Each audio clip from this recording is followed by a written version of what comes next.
আলু উৎপাদনে দেশের অন্যতম জেলা জয়পুরহাটের মধ্যে পাঁচবিবি উপজেলার কৃষকেরা দীর্ঘদিন ধরে আলু উৎপাদনে গুরুত্বপূর্ণ ভূমিকা রেখে আসছেন। তবে চলতি মৌসুমে আলু চাষ কৃষকদের জন্য আশীর্বাদ না হয়ে দুঃস্বপ্নে পরিণত হয়েছে। মোহাম্মদ আমজাদ হোসেনের তথ্যচিত্রে বিস্তারিত। গত মৌসুমে আলুর দাম কম থাকায় লোকসানের মুখে পড়েছিলেন কৃষকরা।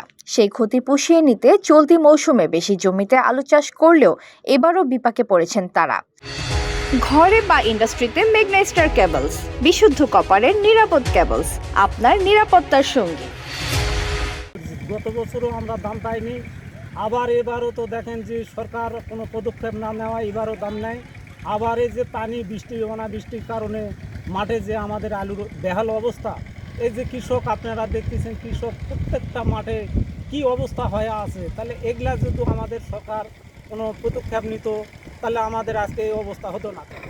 এই আলু তুলতে তো ১৫,০০০ টাকায় খালি খরচায় আলু তোলা, আর তো আগে খরচা বাকি আছে, বহু টাকা লস বাবা, অনেক টাকা লস। এই আলু তোলাতে না তোলাই ভালো। মৌসুমের শুরু থেকে আলুর বাজারে ধস নামায় উৎপাদন খরচ তুলতে হিমশিম খেতে হচ্ছে কৃষকদের। এরই মধ্যে টানা বৃষ্টিতে অনেক জমির আলু পানির নিচে তলিয়ে গিয়ে নষ্ট হচ্ছে। ক্ষেত থেকে আলু তুলে রাস্তার পাশে রাখা হলেও পাইকার না থাকায় বিক্রি হচ্ছে না। বর্তমানে ১ মণ আলু বিক্রি হচ্ছে মাত্র ২০০ টাকায়, অথচ একটি বস্তা কিনতেই খরচ হচ্ছে ১০০ থেকে ১২০ টাকা। এতে আলু এখন কৃষকদের জন্য বড় বোঝা হয়ে দাঁড়িয়েছে। HPL uPVC pipe and fittings, শক্ত, মজবুত ও দীর্ঘস্থায়ী, এক পাইপে জীবন পার।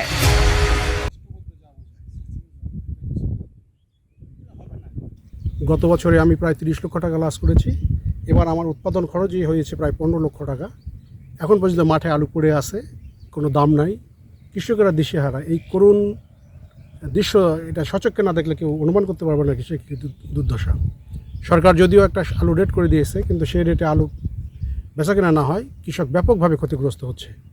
আমি সরকারকে এই প্রান্তিক কৃষকদেরকে যেন ক্ষতিগ্রস্ত না হয় এবং আলু নিয়ে বিকল্প কী করা যায় এ বিষয়ে সিদ্ধান্ত নেওয়ার জন্য বিনীত অনুরোধ করব। স্থানীয় কৃষকদের অভিযোগ, গত বছরের ক্ষতি কাটিয়ে ওঠার আগেই এবারও বড় লোকসানের মুখে পড়েছেন তারা।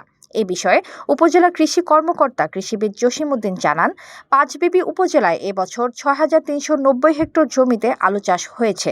তবে আলুর দাম কম থাকায় সময় মতো উত্তোলন না করায় টানা বৃষ্টিতে প্রায় ৪৫ হেক্টর জমির আলু পানিতে তলিয়ে গিয়ে ক্ষতির মুখে পড়েছে কৃষকরা। এই গত ২ দিনের হঠাৎ বৃষ্টিতে আমাদের পাঁচবিবি উপজেলার বিশেষ করে ৩টি ইউনিয়ন মোহাম্মদপুর, কুসুম্বা এবং আটাপুরের এক অংশে যে আলুগুলো এখনও উত্তোলন করা হয়নি, এর কিছু আলু নিমজ্জিত হয়েছে এবং কিছু আলু যেগুলো কৃষকরা উত্তোলন করে বস্তা করে রেখেছিল, এগুলোও বৃষ্টির পানিতে ভিজে গিয়েছে। আমরা প্রাথমিকভাবে ক্ষতির তালিকা তৈরি করার কার্যক্রম চলমান আছে এবং আমরা কৃষকদের পরামর্শ দিচ্ছি যে আলুগুলো ভিজে গিয়েছে এগুলা রোদে শুকানোর ব্যবস্থা করা, আর আলু জমিতে পানি জমে থাকলে এই পানিগুলো দ্রুত নিষ্কাশনের ব্যবস্থা করা। এবং অনেক জমিতে ক্ষতির পরিমাণ বাড়ার কারণ হচ্ছে অনেক জমির থেকে আমাদের পানি নিষ্কাশনের ব্যবস্থাটা ভালো নেই। এই পানি নিষ্কাশনের জন্য যদি এদিকের যে পানি নিষ্কাশনের খালগুলো ছিল এগুলো যদি পুনর্ফলন করা যায় তাহলে ভবিষ্যতে কৃষকরা এই সমস্যায় পড়বে না। এতক্ষণ আপনাদের সাথে ছিলাম তামান্না ইসলাম তন্নি। প্রতিদিনের নিউজ আপডেট পেতে আমাদের সাথেই থাকুন।